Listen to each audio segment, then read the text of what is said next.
Harriet the Spy by Louise Fitzhugh. I saw this book in a used bookstore and I thought I should give it a read. Both because it's a classic. You can see right here the classic edition. It is right here on the cover. But even in addition to the cover, I think it is well regarded as a classic. Look up any review of it you like, they'll all say it's a classic. It was first published in 1964, but still in print and regarded as one of the classics of young adult literature. And the other reason I thought I might as well pick it up is just an excuse to connect with childhood nostalgia.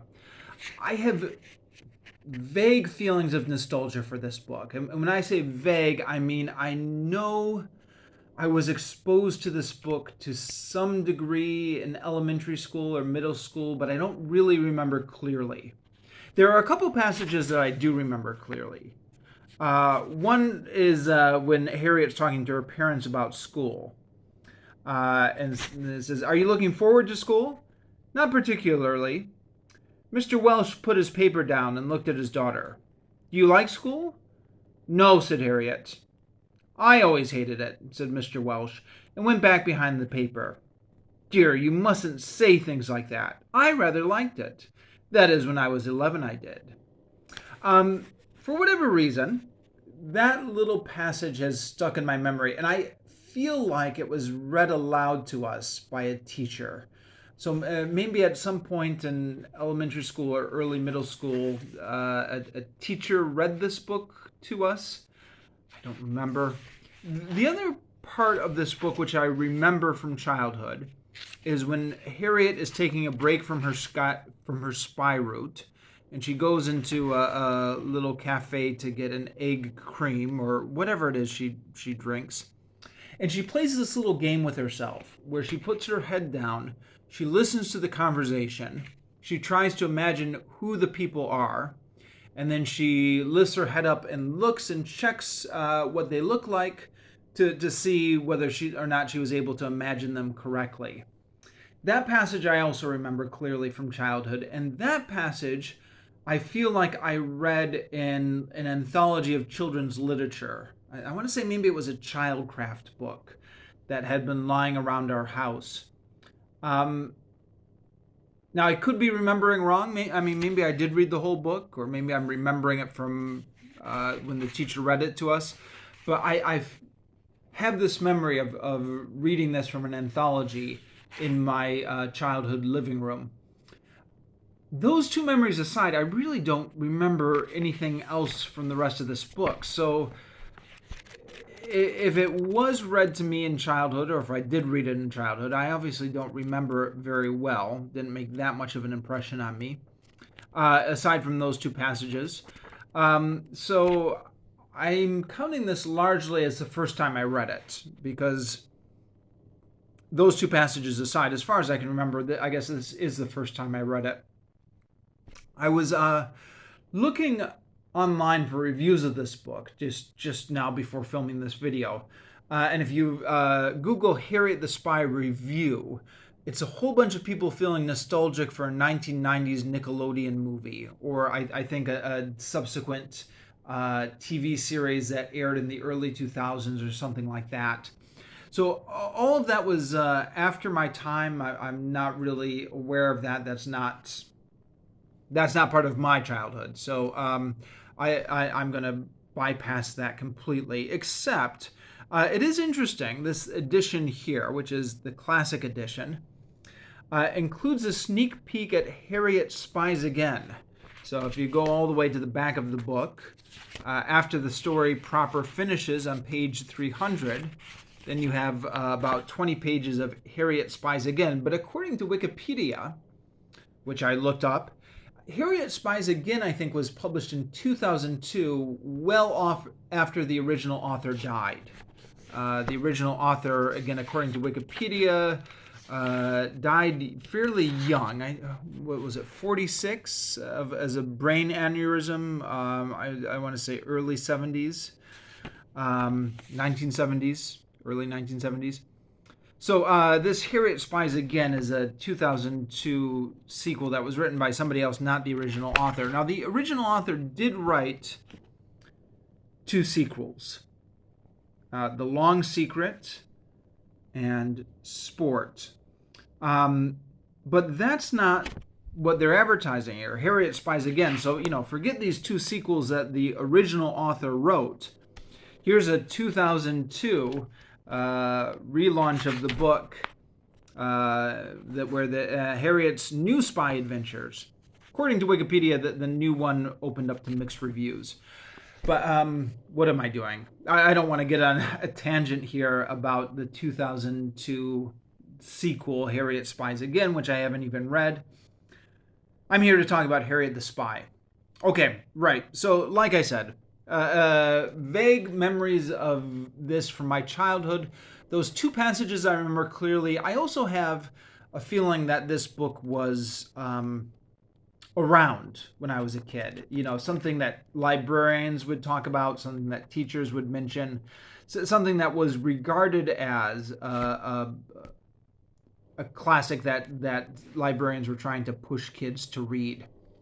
And I don't know. I was never really that interested in these kind of books when I was a kid, and perhaps that's why I can't really remember if I actually read it or not now, because it wasn't something I was really interested in.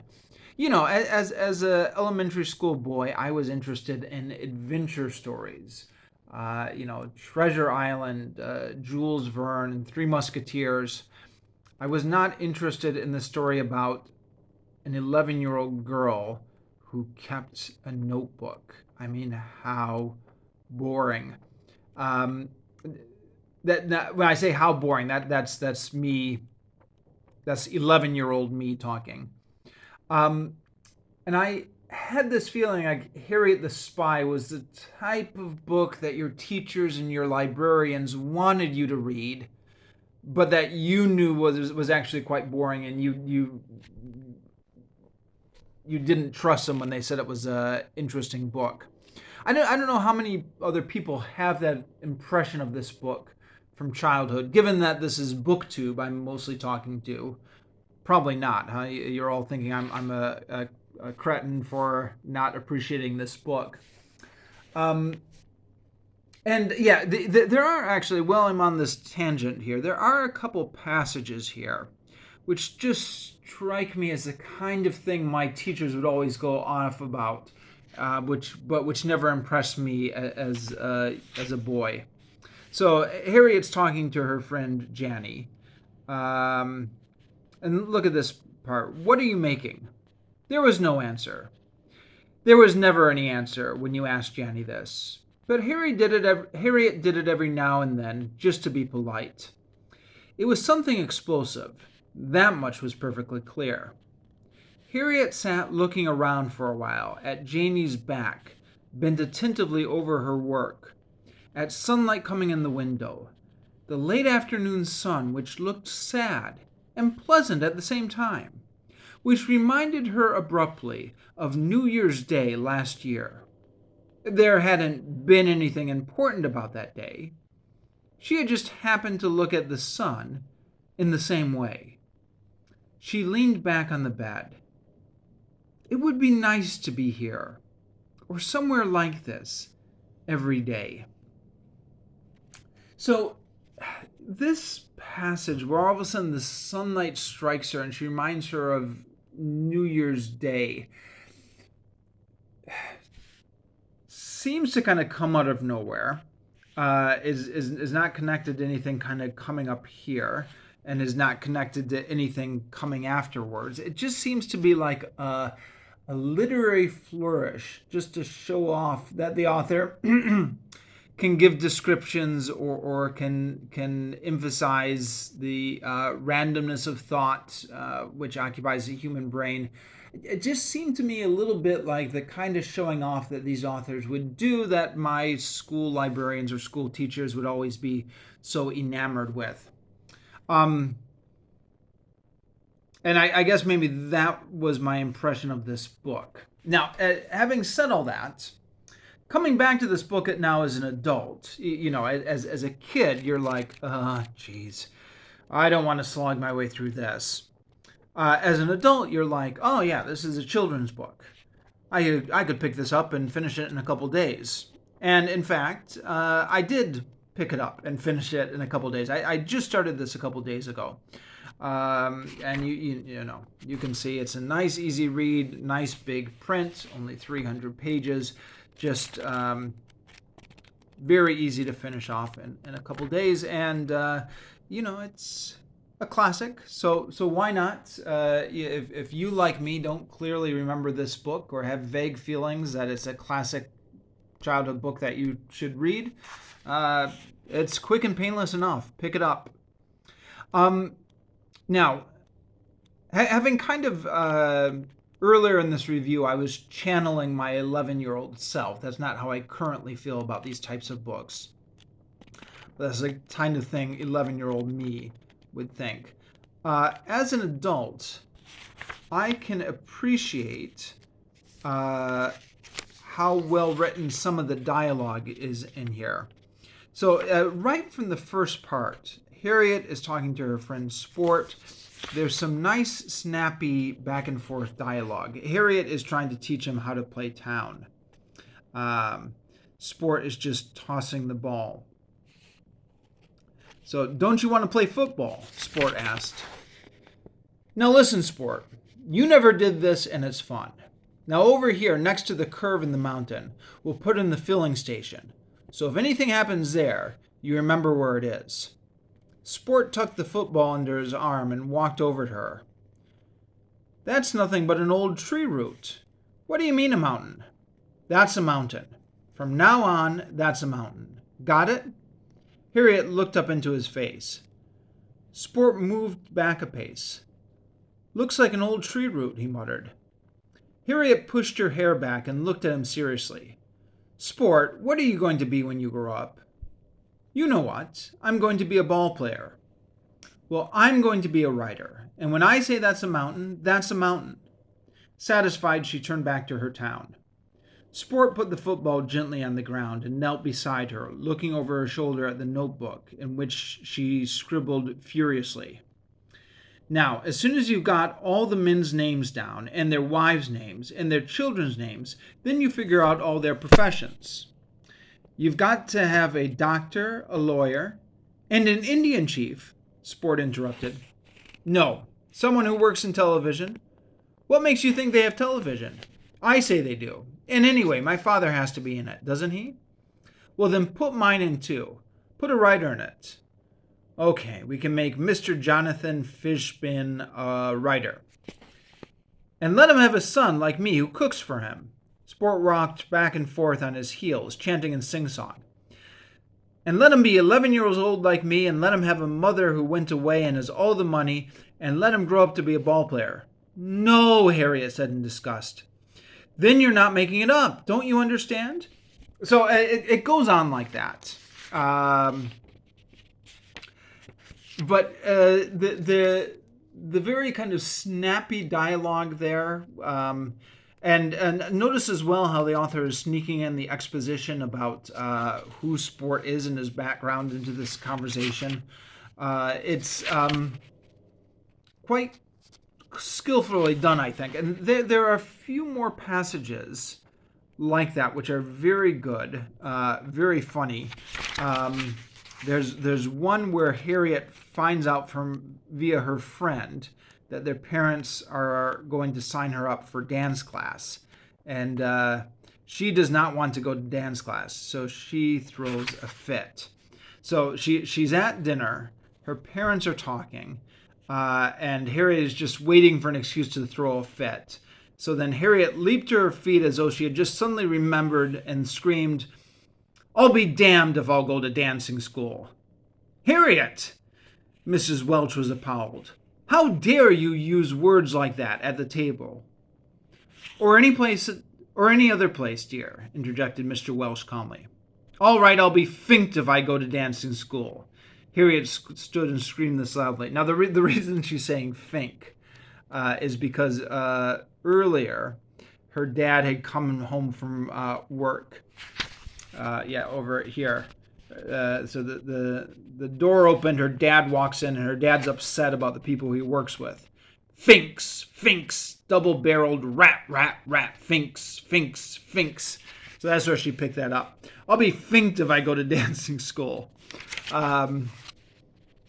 Where in the world did you learn a word like that? Miss Welsh's eyebrows were raised almost to her hairline. It's not a verb anyway, said Mr. Welsh. I will not, I will not, I will not. Oh, but you will. And this argument there they have. Something similar, reminiscent of that comes up later when they're at the school play. They're practicing for the school play, and they're going to be the Christmas dinner. Their class is voted to be Christmas dinner for the Christmas pageant. And the teacher decides she's an onion. And you, she pointed to Harriet, are an onion. This was too much. I refuse. I absolutely refuse to be an onion. She stood her ground. Dialogue goes on. Harriet, that's enough. We won't have any more of this impudence. You are an onion. I am not. Harriet, that is quite enough. I won't do it. I quit. Sport was pulling at her sleeve. He whispered frantically, you can't quit. This is a school.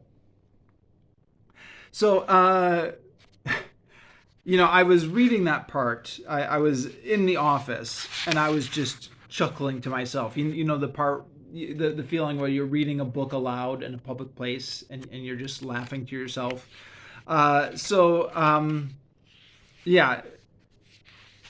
Definitely some very good moments in this book. The book as a whole, though, I don't know. Now, keep in mind here, I've just finished this book just now. And so this is my hot take on it. This is immediately after finishing it, giving it my thoughts. But there are a lot of plot threads which are like, okay, why is this in here?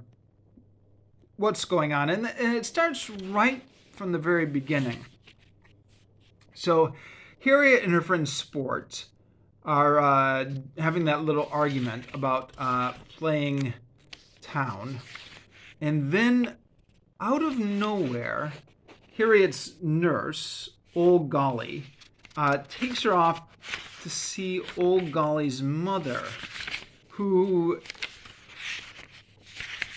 Harriet describes her as not very bright.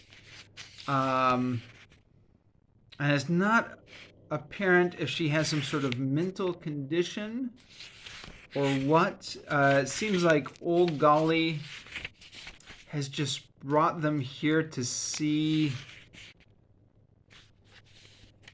Yeah. So, behold, Harriet, Old Golly said, a woman who never had any interest in anyone else, nor in any book, nor in any school, nor in any way of life, but has lived her whole life in this room, eating and sleeping and waiting to die. Harriet stared at Mrs. Golly in horror. Should Old Golly be saying these things? Wouldn't Mrs. Golly get mad? But Mrs. Golly just sat looking contentedly at Harriet. Perhaps, thought Harriet, she forgets to turn her head away from something unless she is told. So, I don't know. Maybe there's some symbolism here or meaning I'm missing, but this just seems to, not go anywhere. The other thing I feel like a little bit is that this is one of those books where it's trying to make a distinction between like the writer as like this intelligent person who seeks meaning in life and wants to know stuff versus the ordinary clods. So here are two people on Harriet's spy route. The Robinsons were sitting as they always were, staring into space. They never worked, and what was worse, they never even read anything. They bought things and brought them home, and then they had people in to look at them. Otherwise, they wouldn't do a blessed thing. The doorbell rang. "Ah," said Mrs. Robinson, "there they are now."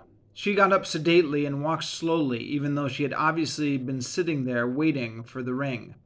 She looked critically as Mr. Robinson adjusted his smoking jacket, then went to the door. "Come in, Jack. Martha, how lovely to see you. It's been so long. How long will you be in town?" Well, we... Look, before you go a step further, look, Martha, at these lovely vinyl squares I just got put in. Aren't they just perfect?" "Yes, they are." "And the chest in the corner, isn't that a find?" "Well, it's just..." Mr. Robinson stood up. "Hello there, Jack." "Hi there, fellow. Long time no..." "Hey, Jack, I want to show you my gun collection. You haven't seen it here since I got 2 new ones. Just come in here and..."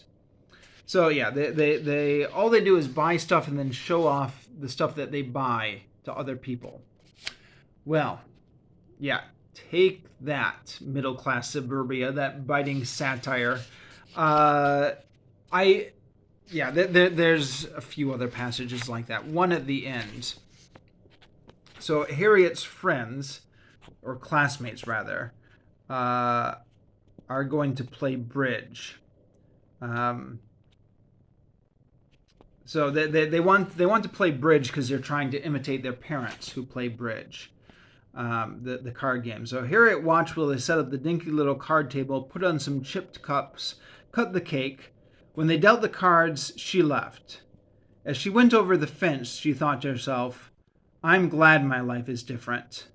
I bet they'll be doing that the rest of their lives." And she felt rather sorry for them for a moment. But only for a moment, as she walked along the street. She thought, "I have a nice life. With or without old golly, I have a nice life." So,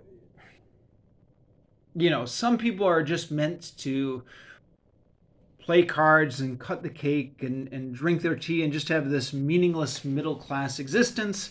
And then there are the really intelligent ones among us, the writers, the thinkers, the artists. I felt like maybe there was a bit of that kind of smugness coming through in this book. And I think, this was published in 1964.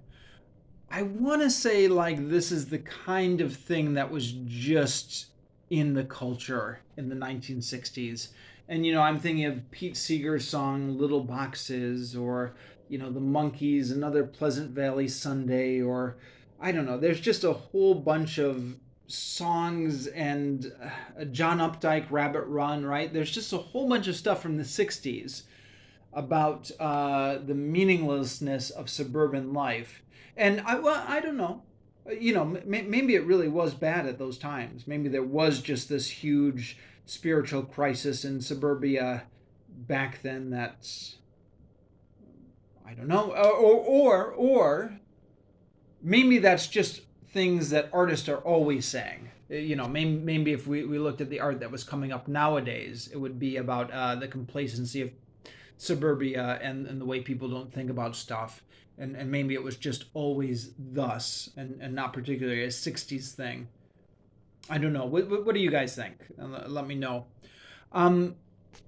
But, yeah, there's a part of this that rubbed me a little bit the wrong way. Like the author or Harriet thought they were kind of better than anyone else. I was reading a profile of the author in I think the New York Review of Books right before filming this. I'll try and link to that. And apparently the author grew up in a privileged middle class or upper middle class upbringing, and was repulsed at kind of the bridge games and the vapidness which she thought she saw around her. So I guess this is a critique of that. My own bias or thoughts, if I can lay that out here. When I was young, I was totally into these critiques. I loved listening to songs like Pete Seeger's Little Boxes. that criticized how shallow middle class existence was, and the whole thing about just having a nice house in the suburbs and buying nice things. But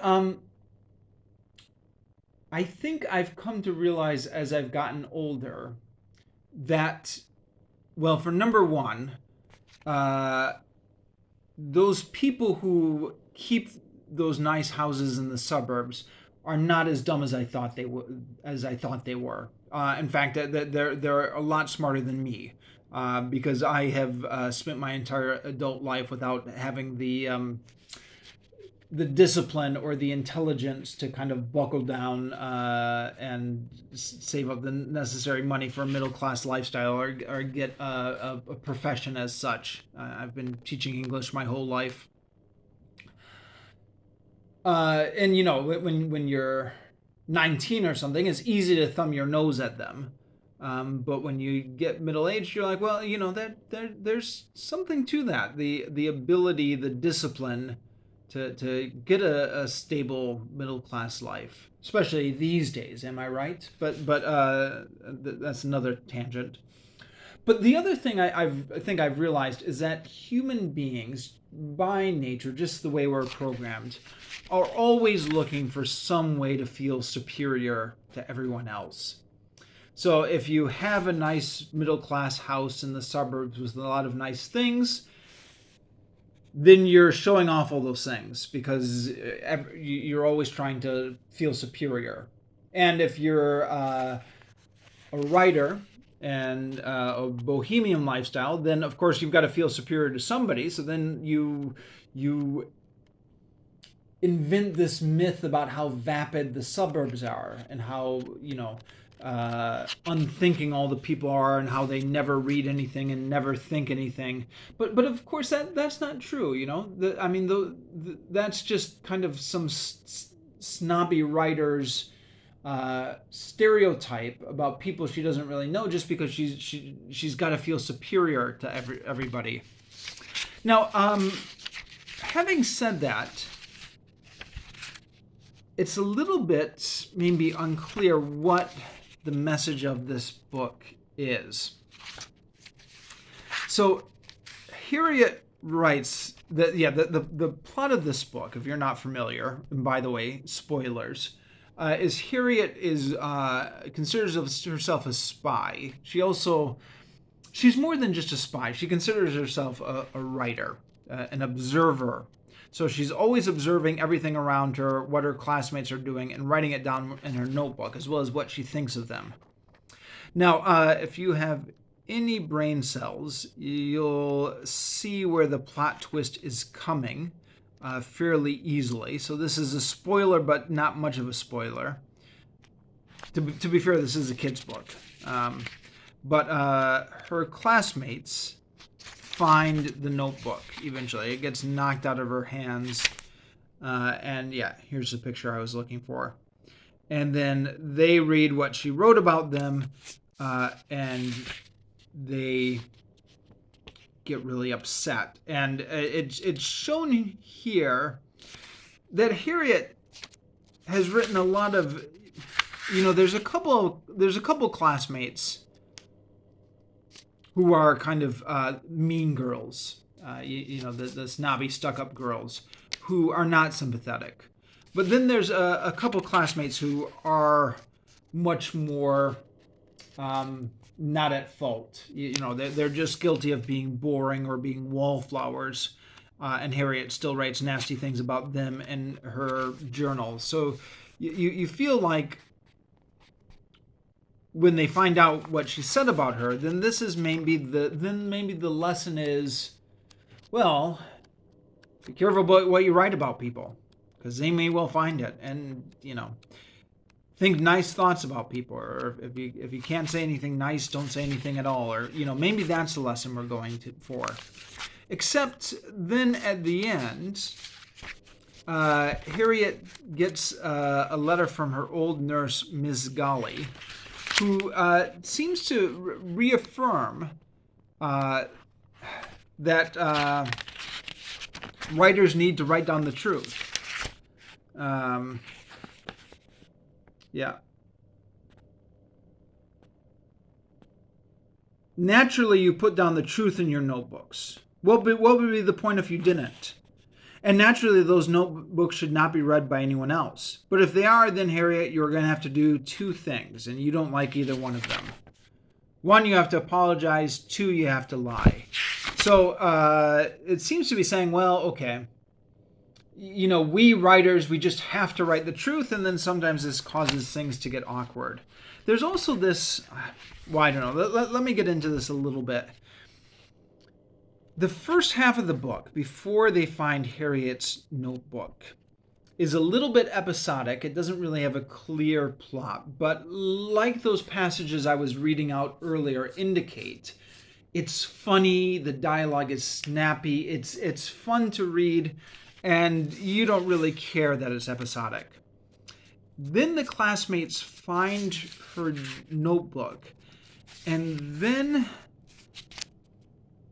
it's not really clear what the structure of the story is after this. So they get mad at her. Harriet goes home. She goes back to school. They're still mad at her. They bully her for a little bit. Harriet fakes sick and stays home from school. Her mother finds out about this whole incident with the notebook. And her mother has a little talk with her, but then Harriet goes back to school and her classmates are still bullying her. And we just seem to be back to square one here, and then she stays home from school again, and her parents take her to a psychiatrist, I don't know, psychiatrist, I guess. And then Harriet is getting bullied by the classmates, so she starts lashing out at them. It's not really a clear thing, like they find her notebook, she learns a lesson. It's like they find her notebook, and then there's just all this drama which doesn't seem to be going anywhere or have what we would consider a linear plot progression. Just kind of confused me what we were doing here. And then at the end, she gets to be editor of the school paper, which is something her parents and the school principal, and I think it's implied the psychiatrist, arranges. And so you think, okay, well that's an outlet for her then. But then I don't know, the kind of stuff she prints in the school paper indicates that she's not learned any lessons at all. So this is in the school paper, which comes out every day in this school apparently. So Franca De Santi has one of the dumbest faces you could ever hope to see. Now, this is one of the people Harriet spies on in the book. Now, she doesn't go to this school, I don't think. But let's keep reading. I don't even know how she gets through the day. She even has to lean on things all the time. She is about our age and goes to public school. Okay, so she's not in their school. She's in the public school. But she's their age. She goes to public schools where she is always flunking things like shop that we don't have. This libelous stuff about this poor girl who doesn't go to their school but is still a girl their age. But nobody is stopping her. They just continue to print it. And then this seems to be leading up to Harriet's apology to the school, but it's really unclear to me what lessons she learns, I guess, other than maybe writers just run the risk of having people get mad at them because writers tell the truth sometimes. I don't know. What is the message of this book? It's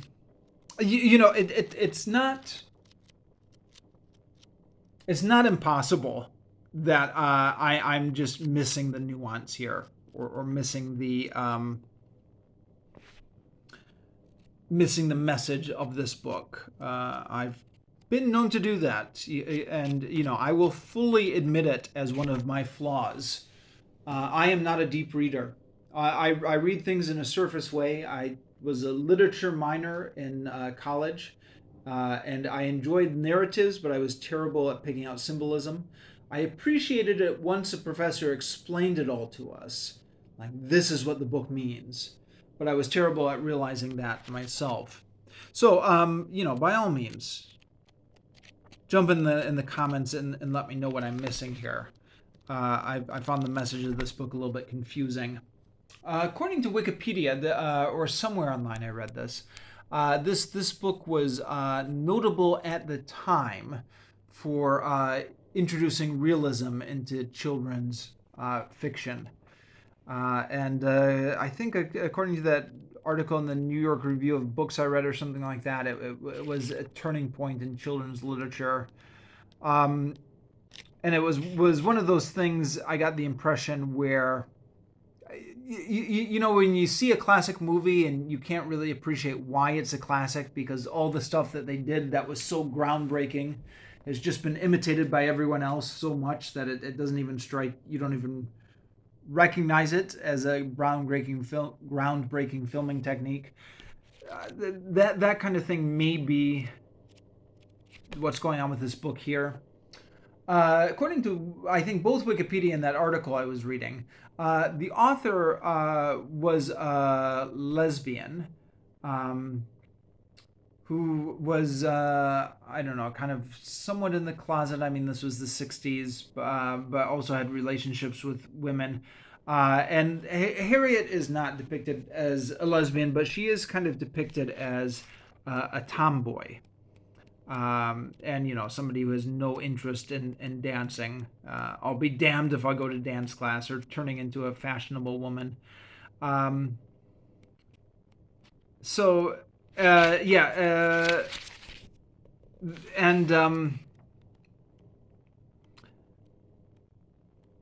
apparently this book was very popular among girls who felt like they were tomboys, or was popular among the LGBT crowd.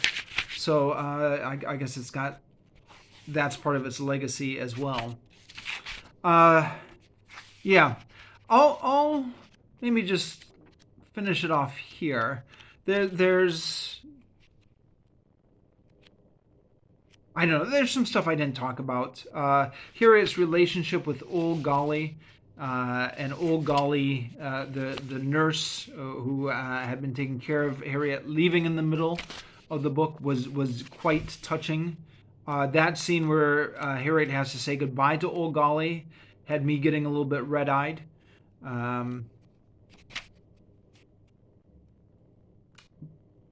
Although, again, if you were to kind of map out the structure of this book, I'm not really sure what the point of all that was. Except, obviously, this isn't the type of book that has like a classic 3-act structure where all the plot threads are kind of neatly working towards a climax and resolution. There's some lot of dangling loose ends in this book, and I guess that's by intention. Author had different things she wanted to do. But yeah, okay, I'm just going to leave it off here.